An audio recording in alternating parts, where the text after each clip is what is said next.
Во времето на СДСМ и не беше случај. Токму сега се појавуваат европратенички кои се од друга држава, кои велат дека се македонки, дека ги бранат нашите интереси. Дали можеби ние како македонска држава, дали тоа е, вие сте дипломата, дали тоа можеби ние сме направиле нешто на дипломатски пат за да се појави токму сега некоја така? Дали е возможно тоа? Не да е возможно, тоа е начин. Јас ќе ви кажам што правеше Косово на почетокот кога уште немаше прогласена независност. Ги купуваше сите представници на ОПСЕ. Ги купуваше. Им местеше женски, им даваше пари. И тоа е политика. Тоа е политика. Сервер, познат е тој сервер, како му името, са не знам, од Џон Пофол, каде таму од Америка, аналитичар кој го знае брата. Јас имам доказ негов дека 10.000 евра му дале во една прилика албанците од Косово. Имам доказ, кај он во Конгресот можеш да ги пријавуваш тие работи. Јас од таму го имам излечено, прифаќа дека примив 10.000, не знам, за вамо тамо. Зашто? За лобирање, разбирате. Така да, тоа се гради мрежа, затоа се инвестира. Јас ќе кажам, имавме еден во Брисел, Жан Волф, напиша книга која е објавена во Париз, Ла Маседоан Дешире, Расчеречена Македонија. Изворедна книга, анализа.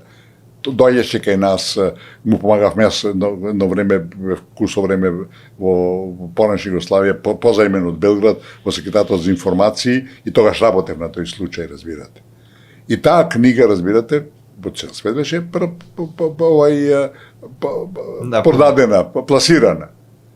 После тоа нашиве сакаше да дојде на стручки вече на поезијата, викам, немаме пари, му велат. Тој да пишуваше за Бугарија, вила ќе му дадеа на Црно море. Вила ќе му дадеа.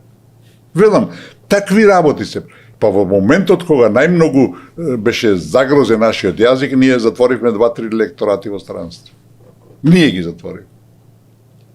Добро, кажете, мислам, Тоа покажува дека нема стратегија, нема политика. Насмеам. Тоа што покажува? Незнаење или можеби исплашеност, ние сме мали, ние не можеме ние до тука. Што е тоа? И незнаење, и непрофесионализам, и корупција на некој начин, разбирате. Нашите луѓе ги подкупуваат, да знаете. Пак објавија сами грците дека за околу името потрошите 150 милиони евра. Објавија грците, официјално. Тоа после тоа Кодзијас го негираше, ама има официјални потврди дека 150 милиони. И знаете, нашите новинарчиња, политичарчиња, сите имаат земено на еден друг или директен начин. И знаете, да земеле големи пари, јас би им простил. За ситни пари се За ситни пари. Ти за ситни пари ја продаваш својата држава, своето достоинство, својата историја, своите предци ги предаваш на крајот на краиштата. Кажете ми, надворешната политика на Македонија во моментов, како ја оценувате, каде грешиме, каде сме добри, дали имаме дипломати од кариера како во ваше време или нема? Мислам дека во целина дипломатијата е слаба. Ние да се разбереме, ние во 15 на представништва немаме амбасадор. Во Америка немаме амбасадор. Разбирате? Тоа е саботажа на некој начин. Не знам сега што чека новата власт, разбирате. Што чека новата власт? Го вратија, мислам дека. Не знам, или во Вашингтон имаме, од Њујорк го вратија, сам се повлече ствари, али јас мислам дека и во Америка немаме амбасадор, јас мислам. Не сум сигурен. Он вели сам се повлекол. Не, он сам се повлече, тоа е факт, ги зафркме ствари. Они има криминал, човекот е криминалец по многу што разбирате. И има аргументи и он свати дека они уште кога го пратија, рекоа дека ќе го вратат чим додат на власт, така да тоа не. Добро, ако има докажано криминал, зашто не го? Опет наводно ќе нас оди на брзина, разбирате. И тоа е све измешано.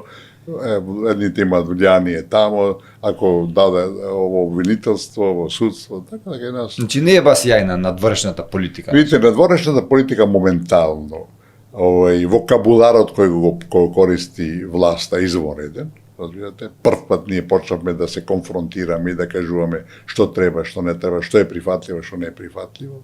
Меѓутоа, ценам дека, и велам, фали стратегија.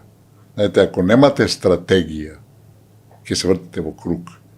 Тие знаат, знаете, зашто вика пропадна Горбачов во Руската Федерација?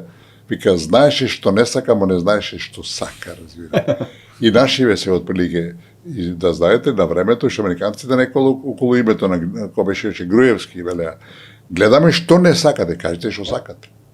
И Груевски грешеше, што не кажуваше, што сака, разбира. Он тука застануваше. Викаше, промена на името нема, и он де факто беше свесен дека во февруари 2011 година, кога беше обедата куќа со Џо Бајден и со Клинтонка, тие му рекоа, или ќе смениш името, или ќе те фрлиме на буниште. И го фрлија на буниште. Човека да беше спремен да го смени. Значи, и сегашната власт нема јасна концепција што и како, знае што не сака, ама се уште нема дојдено до заклучокот што сака. И велам, ако нема друг излез, Македонија првиот чекор што може да го направи е да се повлече од вториот протокол. Нема друг излез. Ние сме во ќорсокак, во темен тунел, без излез, и ако сакаме да излеземе од овој ќорсокак, е да се откаже вториот протокол. Со тоа почнува нов период, нова етапа, паѓа при преговарачката рамка со која Македонија никогаш нема да влезе во Унијата, и де факто паѓа ултиматума да се смени уставот и почнуваме на еден нормален начин да одиме према Европската Унија. Европската Унија нема да се прошируваше долго време, 20 години најмалце. Значи не само ние, него никој нема да влезе, тоа е апсолутен факт, мислам да тоа ви го гарантира. Сега велат дека Албанија последното поглавје го отвора, може другата година веќе ќе влезе. Ама Турција од кога преговара? Од 2005 година преговара. Турција историски. Па и ова ќе биде историски. И тоа они ќе преговараат, ќе дојдат, Црна Гора исто така, и на крај ќе чекаат уште 15-20 години, колку ќе видиме. Може никогаш повеќе нема се проширува Европската Унија како до сега. Втора лига ќе формираме. Да опстане ваква какво што е сега. Унијата? Да. Унијата е цивилизацијско достигнување и како ваква како што е ќе се прилагодува вамо таму, таа е нешто трајно, разбирате, и добро што е трајно. Тоа е за Европа добро и Македонија треба да направи све да влезе таму, али не како нели така зомби народ, него достоинствено. И тоа треба да се работи. И ако ние сега се повлечеме вториот протокол, ќе има жестоки критики, 3, 4, 5, дека биде месец дена, ќе си легнат на брашно и ние ќе почнеме од почеток. Ќе почнеме и ќе бараме со Брисел третман како и на секоја друга кандидатка. Сега тие не третираат како да сме ние некои измислени, некои, велам, тука случајно најдени, а не фактор некој, не држава, кој треба се респектира. Така да, ние самите се доведоме во ситуација да си играат мајтер со нас и тоа мора да се надмине само со наши одлучни чекори и со една длабока посветеност која бара храбри и радикални одговори. Председателката ја оценувате како доди на прав пат? Прави грешки, мислам и таа е добронамерна, мислам во основата на нејзината политичка филозофија е исправна, меѓутоа прави се среќава со Румен Радев, се среќава таму Ереван Кали беа, разбирате, а тој не плука цело време. Не се прави така. Без знаме. Да, знамето беше, ја не се согласувам со тоа. Тоа беше наша грешка. Тоа беше наша грешка. Тоа е покаен да се сликаа таму и после се направи такво.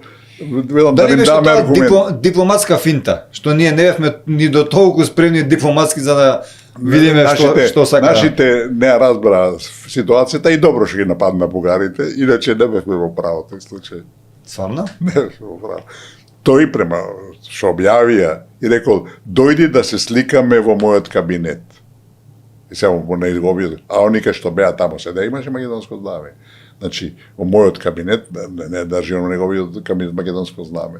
Па може би треба да процени да се сликаат каде што било македонското знаме. Она не може да не прифати, така натака, али тука треба да има протокол кој ги знае тие работи. Ние немаме такви луѓе. Знаете, дипломатијата е занает. И тој 1000 годише. Знаете како не сметате дека е премлад човекот што е оставен за министер за дипломатија? Видите, не мора да биде премлад, ако не може да знае све. Треба да земе советници и треба да земе, например, странци. Апсолутно на Македонија од самиот почеток и фалат странци кои ќе советуваат, посебно на дворешно и дипломатски план. Во Охридскиот договор кога се преговараше, разбирате, рамковен договор, албанците имаа странци. Нашите Фрчко и Владо Поповски знаева све, поготово Фрчко беше еден така гениалец, тој све знае, и на крај упропастија Македонија.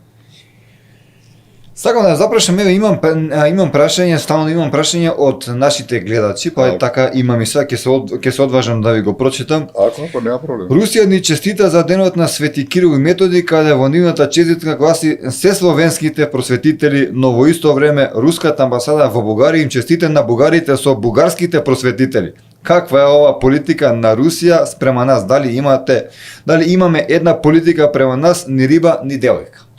Видите, прво, нашиот однос кон Русија е катастрофален, погрешен. Ние цело време се фалиме што имаме комплетна усогласеност со надворешната политика на Европската Унија. Европската Унија нас не смета како да сме уљези, како да сме некои заскитани недобронамерници или забегани, разбирате. А ние се фалиме. Што добиваме тоа? Ништо не добиваме. Тоа е прво. Второ, мене лично предходниот патриарх руски Алексий II ми рече: Кирил и Методи се македонци.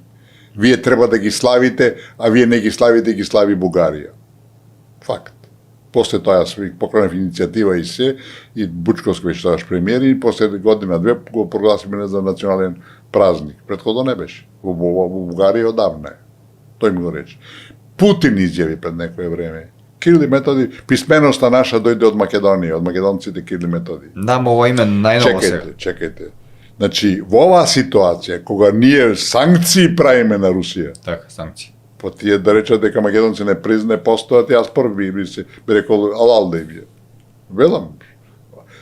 Ти не на Русија да покажува санкции, што покажува дека не нешто правиш, разбирате.